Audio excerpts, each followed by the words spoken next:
السلام عليكم ورحمة الله وبركاته.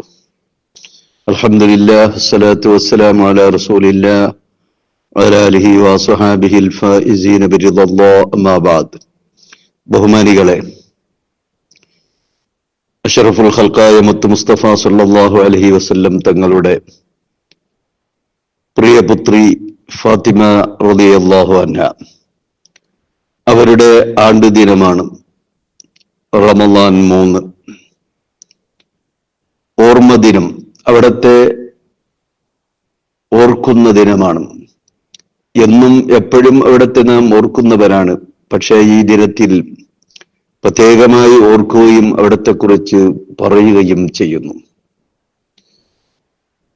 മുത്തുനബി സല്ലല്ലാഹു അലൈഹി വസല്ലം തങ്ങൾക്ക് ഏറ്റവും ഇഷ്ടപ്പെട്ടത് ആരെന്ന് ചോദിച്ചാൽ അതിന് വരെ ഒരു ഉത്തരം, ഫാത്തിമത്തു സുഹ്റാ റളിയല്ലാഹു അൻഹ. മുത്തുനബിയുടെ പ്രിയപ്പെട്ട പത്നി ഖദീജ ബീവി റളിയല്ലാഹു അൻഹയുടെ മകൾ, പെൺമക്കളിൽ ഏറ്റവും ഇളയവൾ. സ്വർഗീയ യുവതയുടെ നേതാക്കളായ ഹസൻ റളിയല്ലാഹു അൻഹുവിന്റെയും ഹുസൈൻ റളിയല്ലാഹു അൻഹുവിന്റെയും പൊന്നുമ്മ ഫാത്തിമ ബീവി റളിയല്ലാഹു അൻഹ, സ്വർഗീയ വനിതകളുടെ നേതാവ് പ്രിയപ്പെട്ട അലി റളിയല്ലാഹു അൻഹുവിന്റെ പ്രിയ പത്നി. നബിയോട് ഏറ്റവും രൂപ സാദൃശ്യമുള്ളവരായിരുന്നു ഫാത്തിമ ബീവി റളിയല്ലാഹു അൻഹ. അവിടുത്തെ നടത്തത്തിലും ഇരുത്തത്തിലും മറ്റു സ്വഭാവങ്ങളിലുമെല്ലാം തിരുനബി സല്ലല്ലാഹു അലൈഹി വസല്ലം തങ്ങളെ പ്രതിബിംബിക്കാറുണ്ടായിരുന്നു. ആയിഷ ബീവി റളിയല്ലാഹു അൻഹ പറയാറുണ്ട്, ഫാത്തിമ ബീവി റളിയല്ലാഹു അൻഹ നടന്നു വരുമ്പോൾ റസൂലുള്ളാഹി സ്വല്ലല്ലാഹു അലൈഹി വസല്ലം തങ്ങളാണോ നടന്നു വരുന്നത് എന്ന് തോന്നിപ്പോകുമെന്ന്. ഖദീജ ബീവി റളിയല്ലാഹു അൻഹ വഫാത്തായപ്പോഴും മുത്തുനബിയുടെ സങ്കടങ്ങളും വ്യതകളുമൊക്കെ തീർത്ത് അവിടത്തേക്ക് സമാധാനം നൽകിയവരായിരുന്നു മകളായ ഫാത്തിമ ബീവി റളിയല്ലാഹു അൻഹ. ശത്രുക്കൾ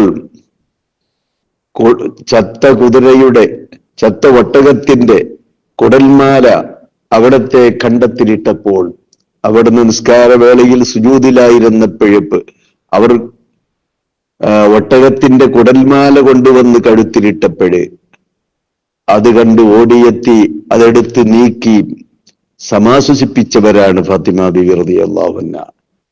സമാശ്വസിപ്പിക്കുക മാത്രമല്ല, ഖുറൈശികളുടെ നേരെ തിരിഞ്ഞ് അവരെ ശകാരിക്കുകയും ചെയ്തു. അവരന്ന് കൊച്ചുകുട്ടിയായിരുന്നു ആ സന്ദർഭത്തിൽ എന്നോർക്കണം. റസൂലുള്ളാഹി സ്വല്ലല്ലാഹു അലൈഹി വസല്ലം തങ്ങളോടൊപ്പം ശുഐബ് അബീ ത്വാലിബിൽ ഉപരോധത്തിൽ കഴിഞ്ഞവരാണ് കൊച്ചുകുട്ടിയായിരിക്കെ. ആ ഫാത്തിമ ബീവി ആ ഉപരോധ നേരത്ത് റസൂലുള്ളാഹി സ്വല്ലല്ലാഹു അലൈഹി വസല്ലം തങ്ങൾക്ക് ആശ്വാസം പകർന്നു കൊടുത്തിട്ടുണ്ട്.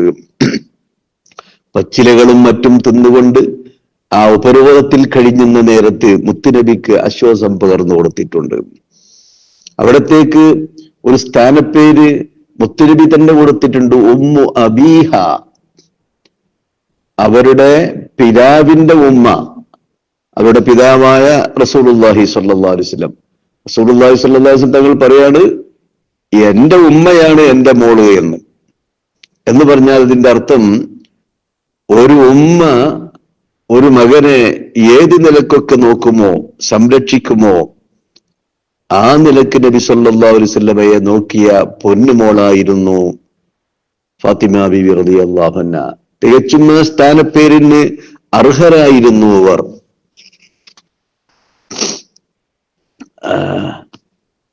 ഒരിക്കൽ നബി സല്ലല്ലാഹു അലൈഹി വസല്ലമ തങ്ങൾ, ഒരിക്കലെന്ന് പറഞ്ഞാൽ അവിടുത്തെ അന്ത്യദിനം അടുത്തപ്പോൾ, ഫാത്തിമ ബീവി റളിയല്ലാഹു അൻഹ ബേജാറിലായി, വിഷമത്തിലായി. അപ്പൊ അവിടത്തോടൊരു സ്വകാര്യം പറഞ്ഞു റസൂലുള്ളാഹി സ്വല്ലല്ലാഹു അലൈഹി വസല്ലം. ആ സ്വകാര്യം കേട്ട് ഫാത്തിമ ബീവി കരഞ്ഞു. രണ്ടാമതും റസൂലുള്ളാഹി സ്വല്ലല്ലാഹു അലൈഹി വസല്ലം അവിടത്തോട് സ്വകാര്യം പറഞ്ഞു. അത് കേട്ടപ്പോൾ ഫാത്തിമ ബീവി ചിരിച്ചു.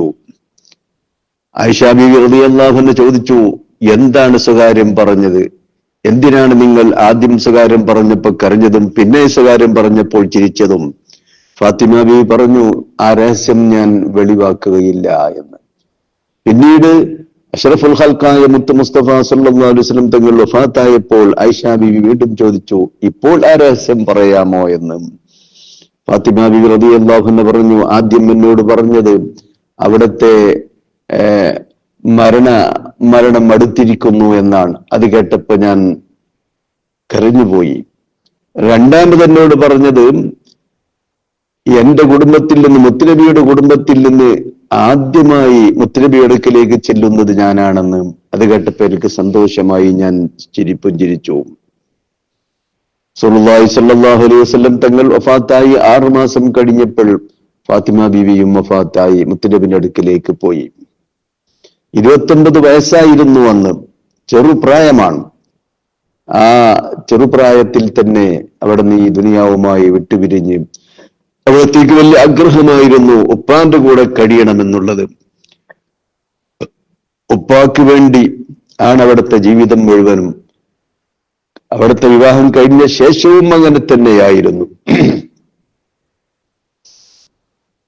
റസൂലുള്ളാഹി സ്വല്ലല്ലാഹു അലൈഹി വസല്ലം തങ്ങളോടൊപ്പം ഒരുപാട് ക്ഷമ പാലിച്ചവരാണ് ഫാത്തിമ ബീവി റളിയല്ലാഹു അൻഹ. അവിടെ നിന്ന് ഗോതമ്പ് പൊടി പൊടിച്ചിട്ട് മറ്റ് ധാന്യങ്ങളൊക്കെ പൊടിച്ച് റൊട്ടി ഉണ്ടാക്കാൻ വേണ്ടി ആസും കല്ല് ഉരച്ചുകൊണ്ട് പൊടിച്ചിട്ട് അവിടുത്തെ കയ്യിൽ അതിന്റെ അടയാളങ്ങൾ വീണിരുന്നു. കൈ അവിടെയും ഇവിടെയൊക്കെ പൊട്ടിയിട്ട് അടയാളങ്ങൾ വീണിരുന്നു. ആ സമയത്താണ് ഒരു ഖാദിമിനെ കിട്ടുമോ, ഒരു സേവകനെ കിട്ടുമോ എന്ന് നോക്കിക്കൊണ്ട് പിതാവായ അഷ്റഫുൽ ഖൽഖ് സല്ലല്ലാഹു അലൈഹി വസല്ലം അടുക്കലേക്ക് വന്നത്. നബി സല്ലല്ലാഹു അലൈഹി വസല്ലം തങ്ങളുടെ കയ്യിൽ അപ്പോൾ ഖാദിമിനെ കൊടുക്കാനുണ്ടായിരുന്നില്ല. ഫാത്തിമ ബീവി വിഷമത്തോടുകൂടി തിരിച്ചു പോരുമ്പോൾ ആയിഷ ബീവി റളിയല്ലാഹു അൻഹയോടും ആ വിഷമം പങ്കുവെച്ചു. നബി സല്ലല്ലാഹു അലൈഹി വസല്ലം വീട്ടിലേക്ക് വന്നപ്പോൾ ആയിഷ ബീവി പറഞ്ഞു, ഫാത്തിമ റളിയല്ലാഹു അൻഹ ഇങ്ങനെയൊക്കെ വിഷമിക്കുന്നുണ്ട് എന്ന്. ആ സമയത്ത് തന്നെ റസൂലുള്ളാഹി സ്വല്ലല്ലാഹു അലൈഹി വസല്ലം ഫാത്തിമ ബീവിയുടെ വീട്ടിൽ ചെന്നു. അവർ രണ്ടുപേരും, അലി റളിയല്ലാഹു അൻഹുവും ഫാത്തിമ ബീവിയും ഉറങ്ങാൻ കിടക്കുകയായിരുന്നു. അവർക്കിടയിൽ ഇരുന്നു കൊണ്ട് പറഞ്ഞു, ഒരു സേവകൻ, വീട്ടിലൊരു ഖാദിമ, ഒരു സേവകൻ, ഒരു വേലക്കാരൻ അതിനേക്കാളും ഗുണകരമായ ഒരു കാര്യം ഞാൻ നിങ്ങൾക്ക് പറഞ്ഞു തരാം. നിങ്ങൾ വിരിപ്പിലേക്ക് കിടക്കാൻ വേണ്ടി വരുമ്പോൾ 33 സുബ്ഹാനല്ലാഹ്, 33 അൽഹംദുലില്ലാ, 34 അല്ലാഹു അക്ബർ പറയുക. അതാണ് നിങ്ങൾക്ക് ഉത്തമം എന്ന് പറഞ്ഞു അവർക്ക് സന്തോഷത്തിന്റെ വചനങ്ങൾ റസൂലുള്ളാഹി സ്വല്ലല്ലാഹു അലൈഹി വസല്ലം തങ്ങൾ പറഞ്ഞു കൊടുക്കുകയുണ്ടായി. ഒരിക്കൽ ഫാത്തിമ ബീവി റളിയല്ലാഹു അൻഹയുടെ കയ്യിൽ ഒരു സ്വർണമാല കണ്ടു. അത് അബൂ ഹസൻ ഹദിയ ചെയ്തതാണെന്ന് ഫാത്തിമ ബീവി പറഞ്ഞു. റസൂലുള്ളാഹി സ്വല്ലല്ലാഹു അലൈഹി വസല്ലം തങ്ങൾ ഉടനെ ചോദിച്ചു, ഫാത്തിമ, മുഹമ്മദ് നബിയുടെ മകളുടെ കയ്യിൽ നരകത്തിന്റെ ഒരു ചങ്ങലയുണ്ടെന്ന് ആളുകൾ പറയും. ഇങ്ങനെ കേൾക്കുന്നത് അങ്ങേക്ക് സഹിക്കുമോ, നിങ്ങൾക്ക് സഹിക്കുമോ എന്ന് ചോദിച്ച് മുത്തുനബി ഇറങ്ങിപ്പോയി. ഫാത്തിമ ബിബി റളിയല്ലാഹു അൻഹ ആ മാല വിറ്റ് ഒരു അടിമയെ വാങ്ങി അതിനെ മോചിപ്പിക്കുകയുണ്ടായി. അതറിഞ്ഞപ്പോൾ നബി സല്ലല്ലാഹു അലൈഹി വസല്ലമക്ക് വളരെ സന്തോഷമായി. അവിടെ നിന്ന് അള്ളാഹുവിനെ സ്തുതിക്കുകയുണ്ടായി. നല്ല വാചാലതയോടുകൂടി സംസാരിച്ചിരുന്ന വ്യക്തിയായിരുന്നു ഫാത്തിമ ബിബി റളിയല്ലാഹു അൻഹ. ആയിഷ ബിബി റളിയല്ലാഹു അൻഹ പറയുന്നു, നല്ല ശുദ്ധമായ ഭാഷയിൽ സംസാരിക്കുന്ന മറ്റൊരാളെ ഫാത്തിമ ബിബി അല്ലാതെ ഞാൻ കണ്ടിട്ടില്ല, അവരുടെ പിതാവിനെ ഒഴികെ. റസൂലുള്ളാഹി സ്വല്ലല്ലാഹു അലൈഹി വസല്ലം കഴിഞ്ഞാൽ പിന്നെ ഏറ്റവും ശുദ്ധമായ നിലക്ക് വാചാലതയോടുകൂടി സംസാരിക്കുന്ന വ്യക്തിയായിരുന്നു ഫാത്തിമ ബീവി റളിയല്ലാഹു അൻഹ. ലളിതമായിരുന്നു ആ ജീവിതം. വീട്ടിലെ സകല കാര്യങ്ങളും ചെയ്തിരുന്നത് അവരായിരുന്നു. വീട്ടിലെ സാമഗ്രികളോ വളരെ ലളിതമാണ്. ഒരു കട്ടിൽ, ഒരു തലയിണ, ഒരു പാത്രം, ഇതായിരുന്നു ആ വീട്ടിലെ സാമഗ്രികൾ. വീട്ടുകാര്യങ്ങളും ഭർത്താവിന്റെ ഖിദ്മത്തും മക്കളുടെ ഖിദ്മത്തും ഒക്കെ ചെയ്തിരുന്നത് ഫാത്തിമ ബീവി ആയിരുന്നു. അടുക്കളയിൽ റൊട്ടി ഉണ്ടാക്കുന്നതും ധാന്യം പൊടിക്കുന്നതും മറ്റ് അടുക്കളയിലെ കാര്യങ്ങൾ ചെയ്യുന്നതുമെല്ലാം ഫാത്തിമ ബീവി ആയിരുന്നു. വീട്ടുകാര്യങ്ങളൊക്കെ അലക്കലും എല്ലാം തന്നെ അവരായിരുന്നു. അലി റളിയല്ലാഹു അൻഹും അബ്ബാസ് റളിയല്ലാഹു അൻഹും ഒരിക്കൽ റസൂലുള്ളാഹി സ്വല്ലല്ലാഹു അലൈഹി വസല്ലമയോട് ചോദിച്ചു, അങ്ങേക്ക് ഏറ്റവും അങ്ങയുടെ കുടുംബത്തിൽ ഇഷ്ടം ആരോടാണെന്ന്? ഉടനെ മറുപടി വന്നു ഫാത്തിമ ബീവിയോടാണെന്ന്. ഫാത്തിമത്ത് ബിദ്അത്തും മിന്നി ബദ്അത്തും മിന്നി, ഫാത്തിമ എന്റെ കരളിന്റെ കഷ്ണമാണ്. ഫാത്തിമയെ സന്തോഷിപ്പിക്കുന്നത് എന്നെ സന്തോഷിപ്പിക്കും, ഫാത്തിമയെ വിഷമിപ്പിക്കുന്നത് എന്നെ വിഷമിപ്പിക്കും എന്ന് അഷ്റഫുൽ ഖൽഖ് സല്ലല്ലാഹു അലൈഹി വസല്ലം പറഞ്ഞിട്ടുണ്ട്.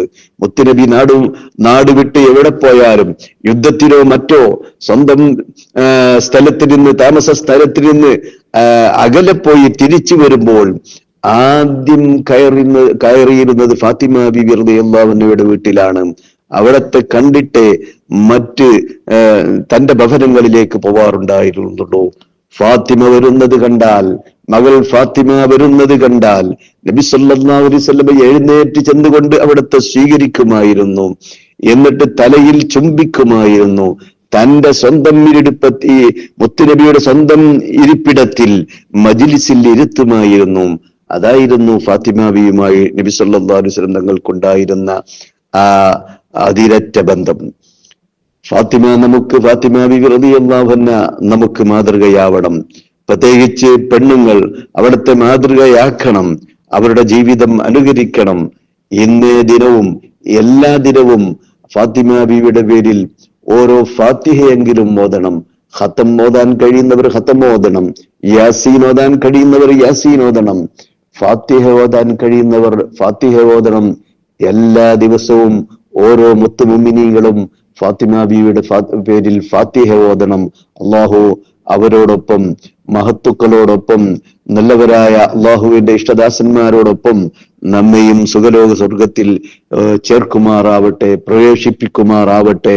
അവരുടെ കുരുത്തവും പൊരുത്തവും നൽകി, അവരുടെ തിരുനോട്ടവും നൽകി, അവരുടെ സംരക്ഷണം നൽകി അള്ളാഹു നമ്മെ ഇരുവീട്ടിലും അനുഗ്രഹിക്കുമാറാവട്ടെ. വാഖിറു ദഅ്വാനാ അനിൽ ഹംദുലില്ലാഹി റബ്ബിൽ ആലമീൻ. അസ്സലാമു അലൈക്കും വറഹ്മത്തുള്ളാഹി വബറകാതുഹു.